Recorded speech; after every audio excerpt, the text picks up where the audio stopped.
আসসালামু আলাইকুম আরহামাতুল্লাহি অবারকাতু। আপনারা দেখছেন মফিদি মিডিয়া, সাথে আছি আমি মনসুরুল হক মফিদি।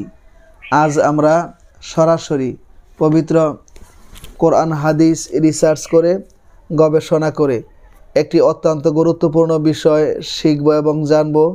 সেটি হচ্ছে শত্রুকে দমন করার এবং মনের সকল আশাকে পূরণ করার তদবির, দোয়া ও আমল আমরা ইনশাআল্লাহ শিখে নিব। ঠিক আছে? তো এই আমলটি যদি আপনি করেন, ইনশাআল্লাহ আপনার শত্রু যত কঠিন হোক, শত্রু যত শক্তিশালী হোক, শত্রু যে কোনো ধরনের যে কোনোভাবে আপনার ক্ষতি করার জন্য যদি চেষ্টা করে থাকে, ইনশাআল্লাহ আপনার সেই শত্রু দমন হয়ে যাবে। দমন হবেই, আপনার সেই শত্রু দমন না হয়ে কোনো উপায় নেই। দেখবেন দমন অবশ্যই হয়ে যাবে। ঠিক আছে? আর আপনার মনের মধ্যে যদি কোনো আশা থাকে, নেক আশা থাকে, তো মনের মধ্যে আশা বাসা বাঁধে নাই এরকম লোক কিন্তু খুব কম পাওয়া যাবে। এরকম লোক নেই। প্রত্যেকের মনের মধ্যেই কিছু না কিছু আশা কিন্তু বাসা বেঁধেছে। হ্যাঁ, মানুষের অন্তরের মধ্যে, মনের মধ্যে আশা রয়েছে। সকলের মনের মধ্যে কিছু না কিছু আশা রয়েছে। ঠিক আছে? তো সেই জন্য এই আশা আল্লাহ তাআলা পূরণ করে দিবে। তো কিভাবে আমলটি করবেন? আমলটি আপনাকে দুইভাবে করতে হবে। ঠিক আছে? একটি শব্দটি হচ্ছে ইয়া কদিরু। শব্দটি হচ্ছে ইয়া কদিরু। আবার সাথে বলেন, মুখস্থ হয়ে যাবে।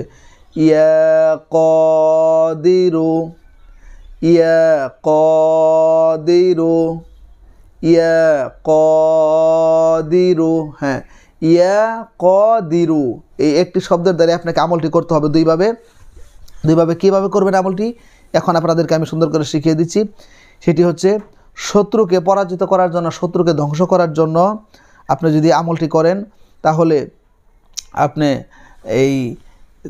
আপনি কী করবেন? নামাজের জন্য যে অজু করেন, ঠিক আছে, যে কোনো নামাজের জন্য, তাহলে আপনি প্রত্যেক ওয়াক্ত নামাজের জন্য যে অজু করেন, কিংবা যে কোনো সলাতুল হাজত নফল নামাজ পড়ার জন্য, যে কোনো নামাজ পড়ার জন্য আপনি যে অজু করেন, ঠিক আছে, তো অজুর সময় প্রত্যেকটা অঙ্গ যখন ধৌত করবেন, হ্যাঁ, প্রত্যেকটা অঙ্গ যখন ধৌত করবেন, যেরকম যখন হাত ধুবেন, হ্যাঁ, তখন অজুর যে নির্ধারিত যে দোয়াগুলি আছে সেগুলো পাঠ তো অবশ্যই করবেন। পাঠ করার পরে আপনি প্রত্যেকটা অঙ্গ ধৌত করার সময় এই দোয়াটা আপনি একবার করে কী করবেন?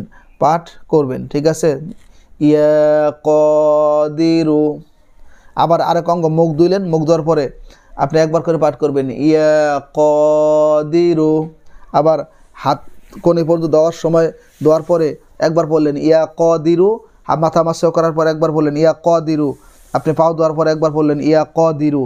এটা পাঠ করার পরে অজু শেষ করার সময় বলবেন, আয় আল্লাহ, অমক দুশ্মন, আমার অমক এই শত্রু যে বারবার আমাকে ক্ষতি করে, আয় আল্লাহ, তাকে তোমার এই কুদরতি নামের উসিলা করে, আমার এই আমলের উসিলা করে, আয় আল্লাহ, তাকে তুমি দমন করে দাও, তাকে তুমি প্রতিহত করে দাও। ঠিক আছে? প্রথম বলবেন আল্লাহ তুমি হিদায়েত করে দাও। যদি হিদায়েত তার কপালে না থাকে, আল্লাহ তাকে তুমি দমন করে দাও। ঠিক আছে?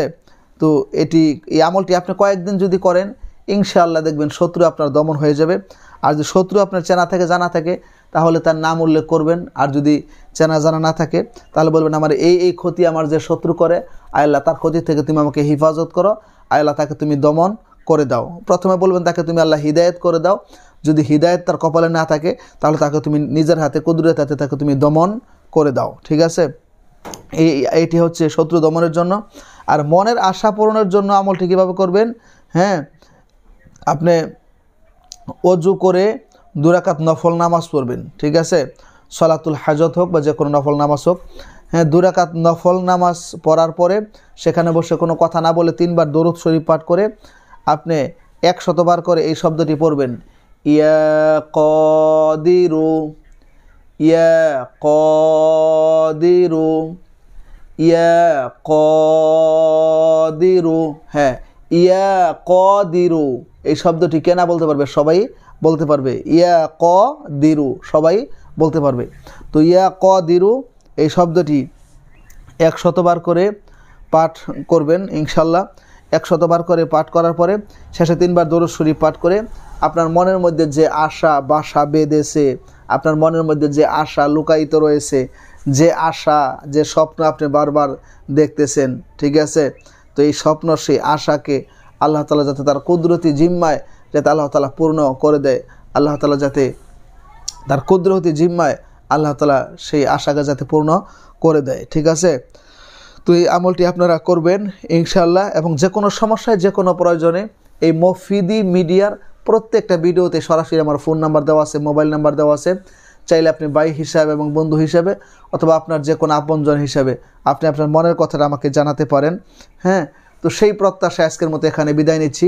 অবশ্যই ভিডিওটিতে একটু লাইক দিয়ে দিবেন, পারলে অন্যান্য সোশ্যাল মিডিয়াতে শেয়ার করে দিবেন এবং অবশ্যই সাবস্ক্রাইব করে এই মফিদি পরিবারের সদস্য হয়ে আপনাদেরকে থেকে যাওয়ার জন্য বিনীতভাবে অনুরোধ করছি। আল্লাহ তাআলা আপনাদের মনের আশা পূর্ণ করুক। যারা দুশমনের মধ্যে রয়েছেন, আল্লাহ তাআলা তাদের সেই ক্ষতি থেকে হিফাজত করুক, সেই প্রত্যাশায় আজকের মধ্যে এখানে বিদায় নিচ্ছি। আসসালামু আলাইকুম ওয়া রাহমাতুল্লাহি ওয়া বারাকাতুহু।